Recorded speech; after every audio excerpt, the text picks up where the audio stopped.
Hey guys, welcome to today's webinar and discussion around change and what we can do to embrace change and changes in life. Because these are important things we want to talk about, of course. And so, one of the things that I'm often asked about when it comes to changes in life and big things and trying to decide if which way do we go? Do we take a leap of faith into the unknown, or do we stay with what's familiar? Are typically around things like relationships or career change. People have this a lot, or in fact, sometimes migration.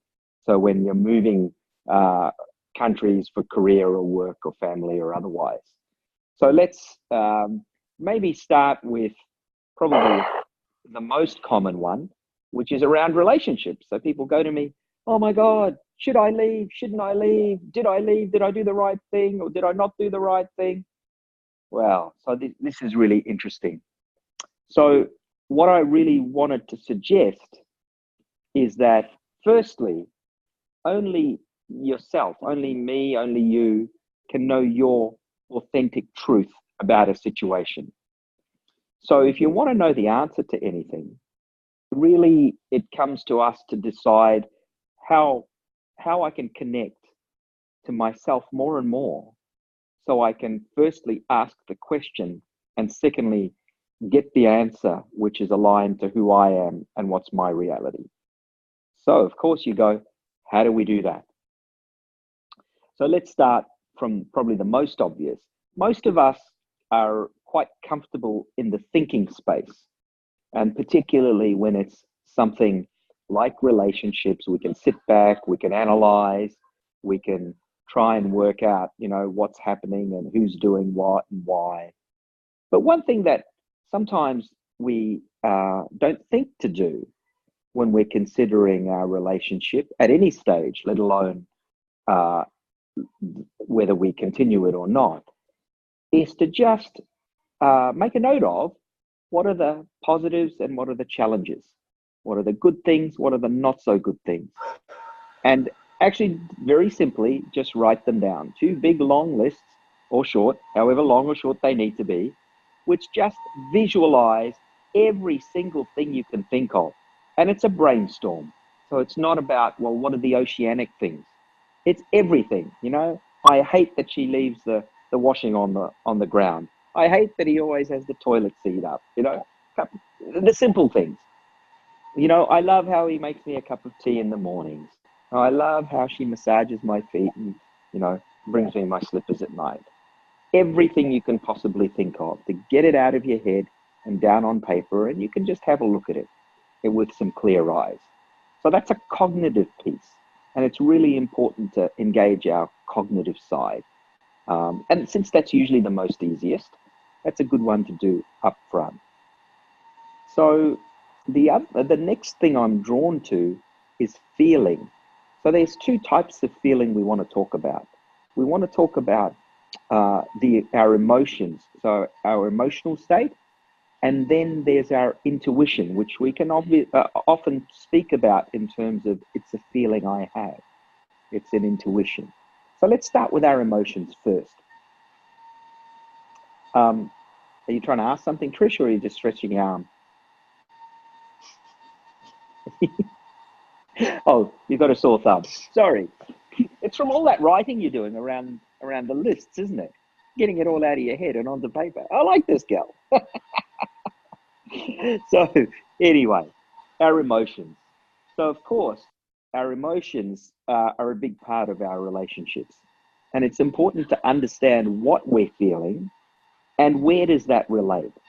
So, for example, you may quite often get upset with your partner because of certain things. They might do certain things or they might not do certain things. And it's important to understand how much of our emotional reaction is about this person, is about this relationship, and is about contemporary issues. Or is it in fact reminding us of something from our history? Or in fact, are we looking for something else other in the future that isn't present in front of us? So how do we do that? Well, we there are various ways we can look at separating out and identifying where our feelings are. Would someone mind going on mute? It sounds like someone's doing beautiful woodwork in the background, but Sorry, should be. either that or someone's at the dentist, and I like the first one better. No, thanks. So what we want to do to understand our feelings is to get a really good sense, and you can do this by externalizing, yeah? So we can use cushions as an example. Put the cushions down and say, walk to each cushion, this is how I feel. You know, this is what happens and this is my reaction. This is what happens and this is my reaction. As many as you need to around events and your emotional reaction. Now, when you step back and look at them, you'll get a sense, okay, this represents how I feel in this relationship, you know. Here's a simple example. You know, it could be something like, I'm always talking to this person and it feels like they never hear me. They're always, and it's about something else. Or I find that this person is not emotionally available. And what does that mean? And how do I feel about that?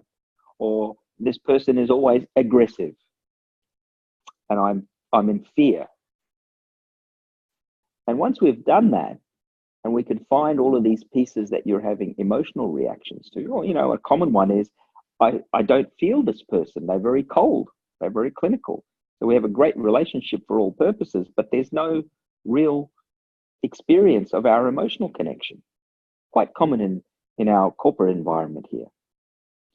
So once you've done that, it's important to look at that and say, does this remind me of my past, either other relationships or another part in my history where I experienced these same things?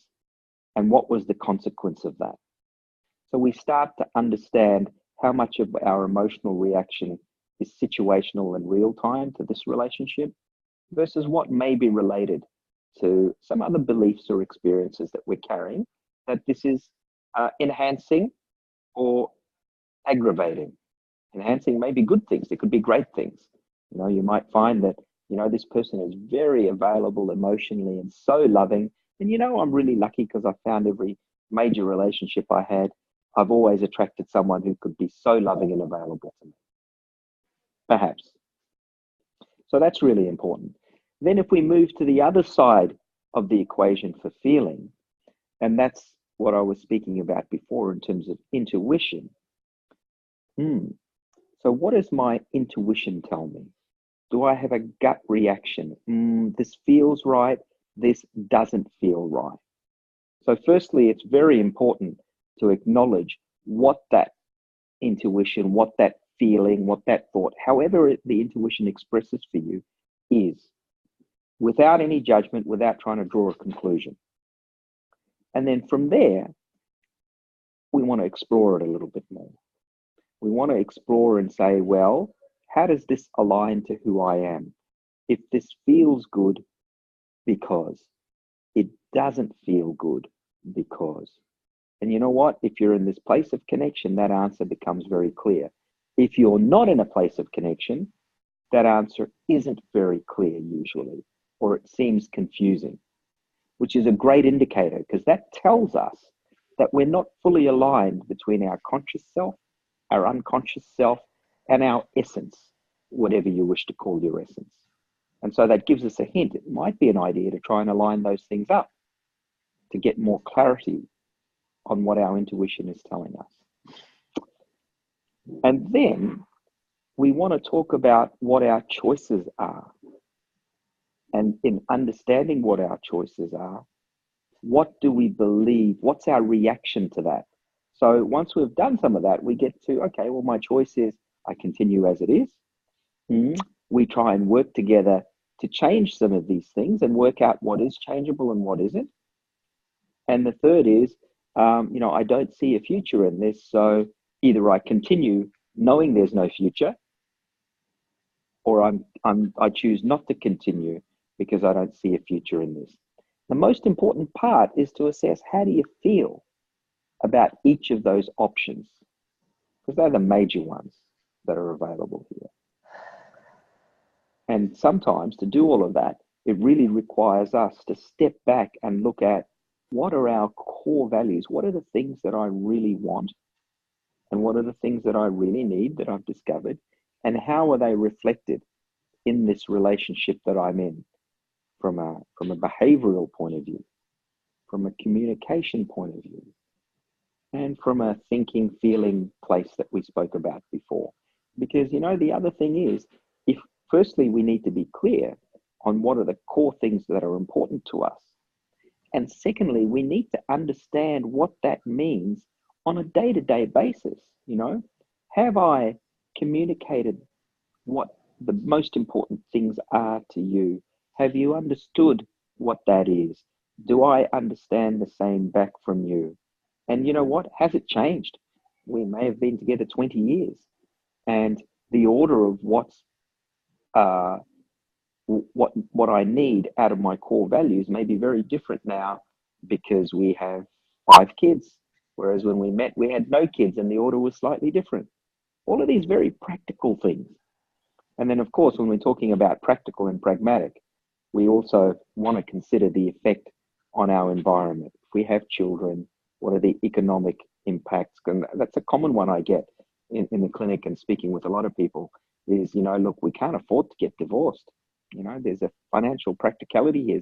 We still need to live together. How do we separate and have a healthy co-parenting relationship when we physically have to cohabit? So there's a lot of complex situations because of these surrounding conditions that are important to consider. And of course, only you know what they are. And once we can start to work through what we think, what we feel, our history versus our present time, and that's our immediate self. And then, of course, into some of the surrounding contexts, the family, the financial, and in some cases, the societal. That's pretty strong with some of the people I deal with.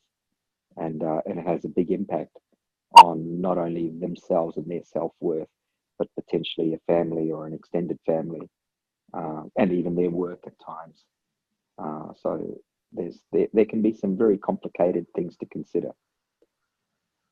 How's that sound, gang? Does that give you a little bit of a framework to consider, these major issues? Do I want to take the risk or do I not? Shall I try something new or do I stay with the old familiar?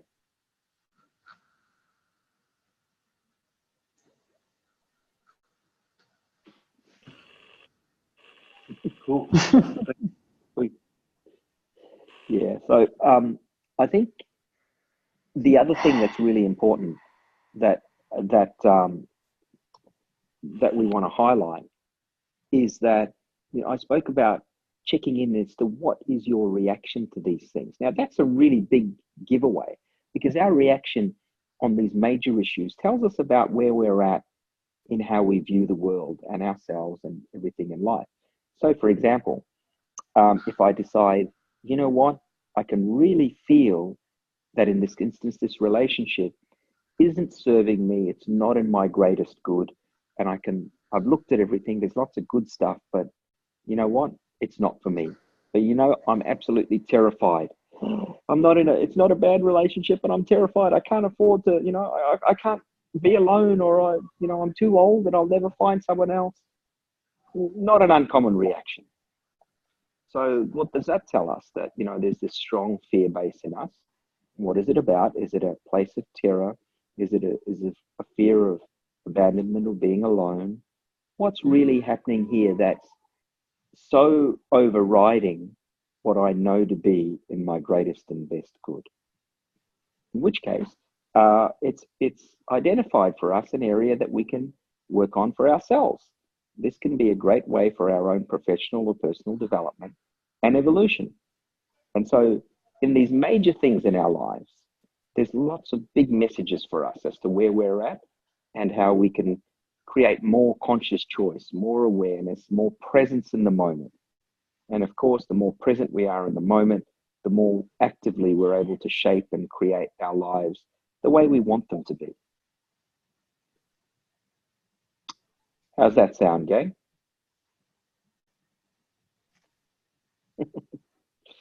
Well, you're welcome to come off mute, Sorry. by the way. Can I ask a question?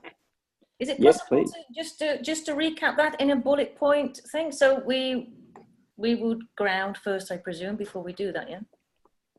Right. So that's an interesting point. So I was just talking from a structural view. For those of you who are familiar with connecting to yourself in whatever way, to enable yourself to be present, whether you meditate, whether you do a form of martial arts, Tai Chi or Qigong, or do some grounding type exercises, whether it's yoga or anything else, that helps you align your thoughts to your feelings, to your presence in the moment, would be the best start. If you don't know how to do those, or you're caught in the moment and you're unable to do them, by following a little bit of a process like this, it will take you to this place of being more grounded and take us out of the way that we may be stuck in. However, Trish, if you are grounded, for sure, you'll find a great deal of clarity when you do each of those steps. And so let's assume that you're aware of what it is to be grounded and present, and you've done some of that.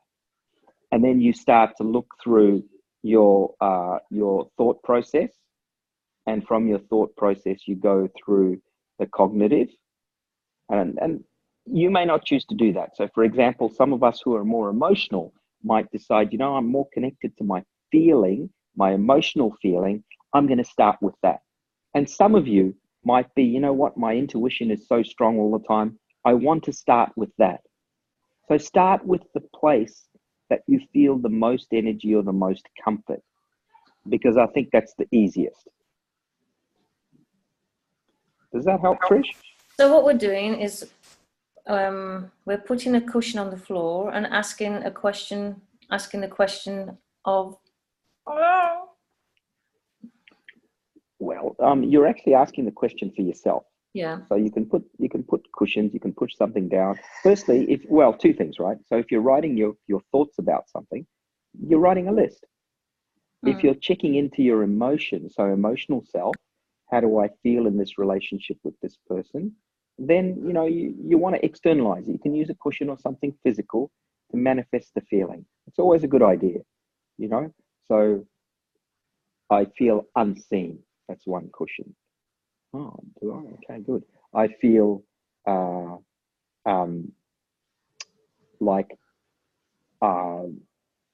there's no emotional availability here, as an example. It may be more simple. You know what? He never talks to me. He never touches me. Our sex life is crap.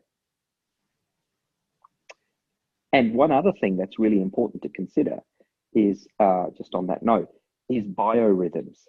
So, when we talk about actions, so what our beliefs are, our core values, how do they manifest into everyday actions and communication?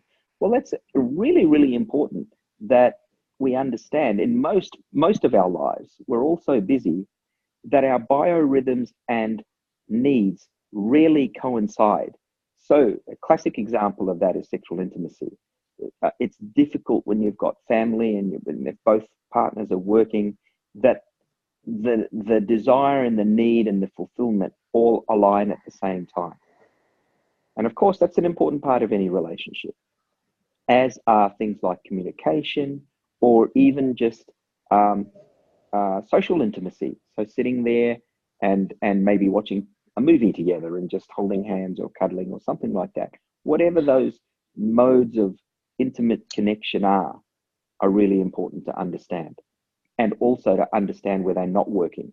So if you identify these feelings, Trish, by using the cushions, if you've written your lists of the intellectual assessments, all of a sudden you'll start to see patterns.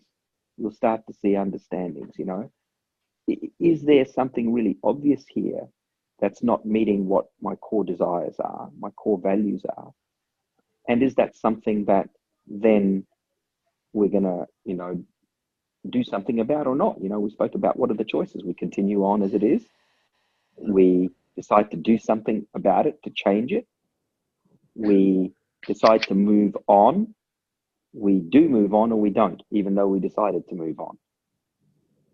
So there's basically 4 choices that we're talking about there. Does So that then help, Trish? you also spoke about going back to where something about along the lines of what the route that it came from, like connecting it back to what is that a pattern that arose in?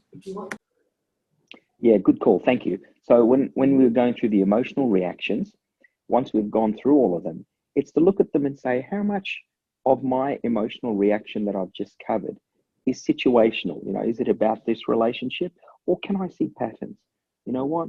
I have this same emotional pattern in every relationship I've been in, where I feel unvalued, or I feel unloved, I feel like I'm not respected, or whatever the case is. Yeah. So then it's more than just this situation. This is something that I've been co-creating consistently. And it may just be, you know what, all my other relationships were great, but I remember thinking this when I used to go to my grandma's place when I was a kid. I used to have the same emotional reaction. So that's a historic reaction that it aligns to. So once you've got those, it gives us more clarity and being present, as you said, to be grounded, to really look at how it's affecting our life today, and does it deserve to affect our life in that way today or not? So for instance, you've done that process and identified it's added as a connection with the emotional feeling you had when you in a situation at your grandma's house. Then Yeah. what do you do with that once you've taken it down to you've chunked it down? So that's that's going to depend on who you are. But in the first instance, what it's doing is it's giving you more clarity and information about your decision. So if you're deciding, for example, let's presume that that's how I feel, and this is the feeling I had with my grandma, and my grandma was a very powerful figure in my formative stage, and all of a sudden, how much of my grandma and my reaction to my grandma is present in this relationship? Mm. And is that affecting then my desire to want to leave it or not be happy in it? That's one example. It could be many different things, but I'll just take that specific one.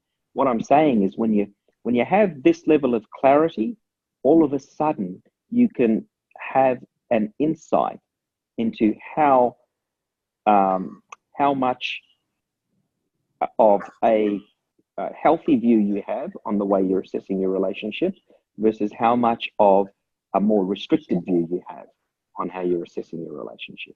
Mm. And of course, it may not be a relationship. It may be about a job. It may be about moving country. Could be about really anything where you're taking a risk and getting outside your comfort zone.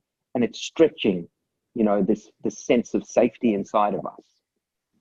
And of course, there's bound to be, if we're stretching outside comfort zones, there's bound to be things which are being reflected from our history in the way we're reacting in the moment, you know?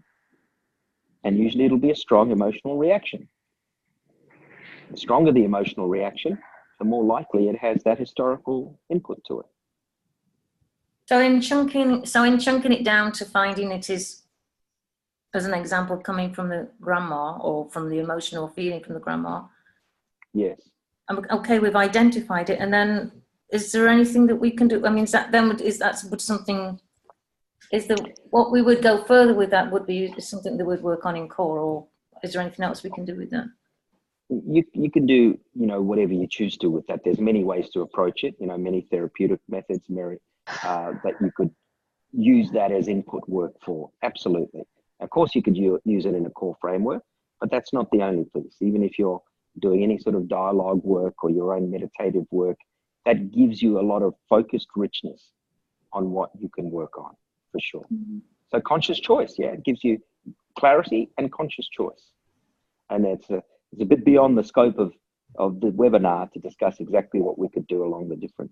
Yeah, you know, no, I was just wondering, after having the clarity of that, yes. Where does that leave you, kind of thing? Well, it leaves you to focus with a different choice. So yes, you could do lots of things with that, Trish. And depending on who you are, where you are, what you're used to, you'll find what you need to do with that. Or not. But it's about conscious choice, isn't it? Okay. Daniel, can I ask another question? Of course. Yeah.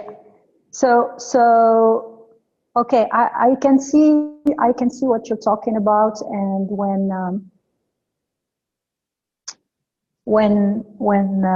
for example, for relationships, when it's not going well, like when we work on ourselves and we get connected and we can obviously see that it's time to move,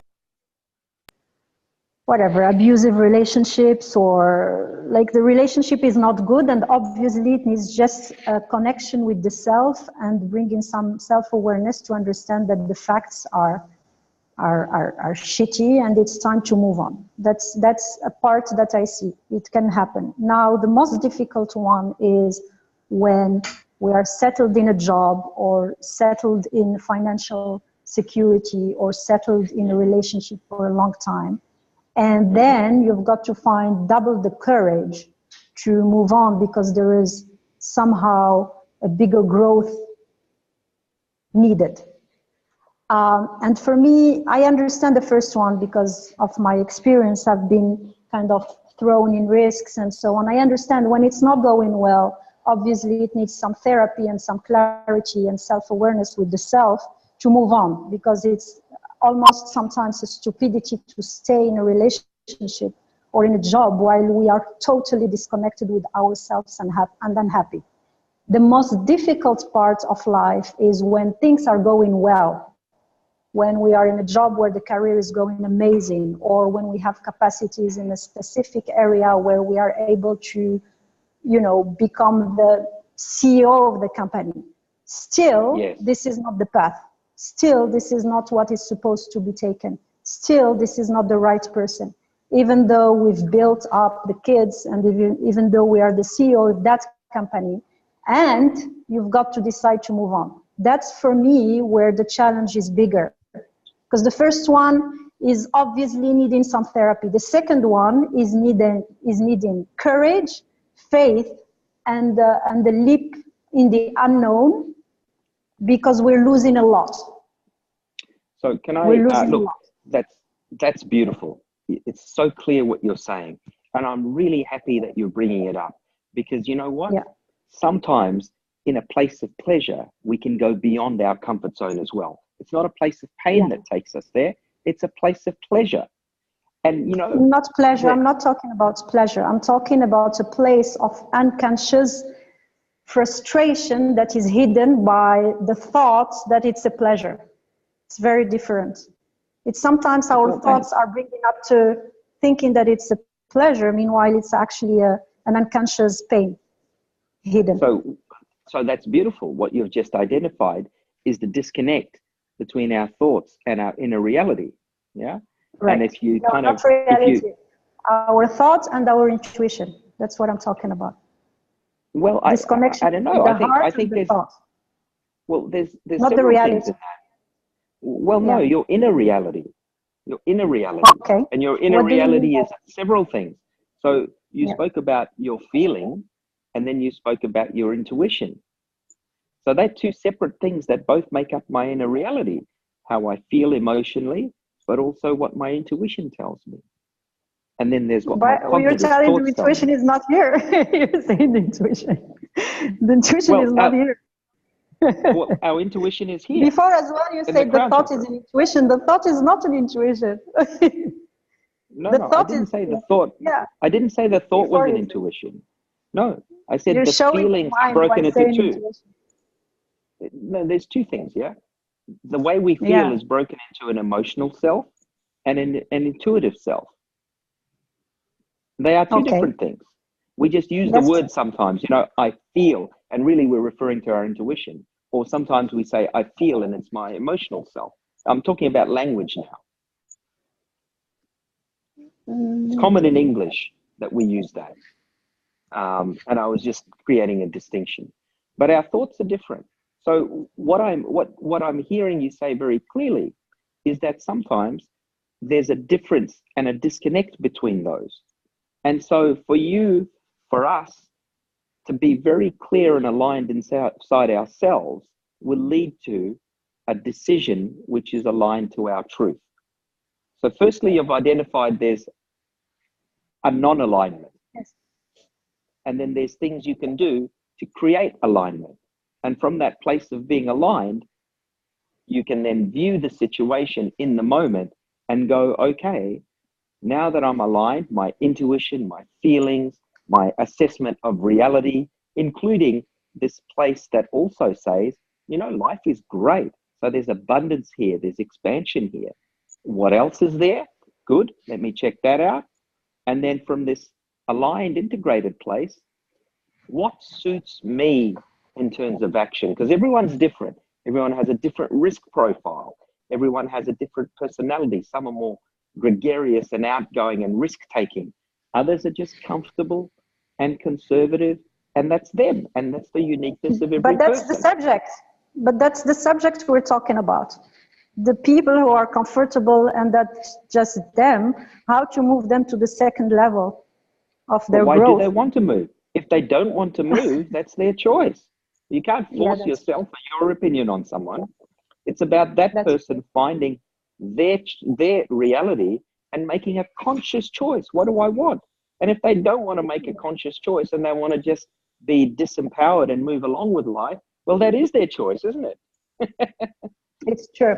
So the subject, which is when to allow a change, your answer is when the person is comfortable and does not want to allow a change. That's the answer.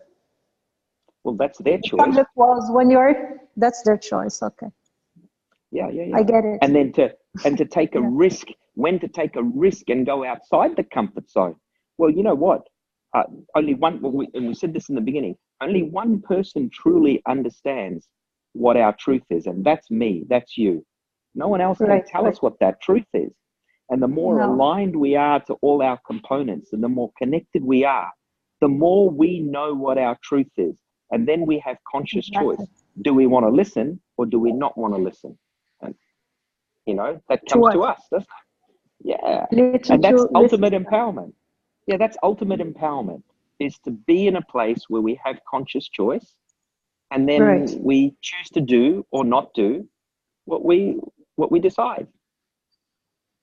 And it can't be measured by someone else's view or perspective or yardstick. It has to be uniquely our own. Yes, definitely. Does that help? Yeah, I mean, yes, it helps. I'm asking a question from a therapeutical side because for myself, I'm very, I understand, you know, I almost don't have a definition anymore of a comfort zone because I live a lot of my fears in my reality. So I just go ahead and I jump. But I was asking it from a question of somebody who wants to help others to grow. So this is really important.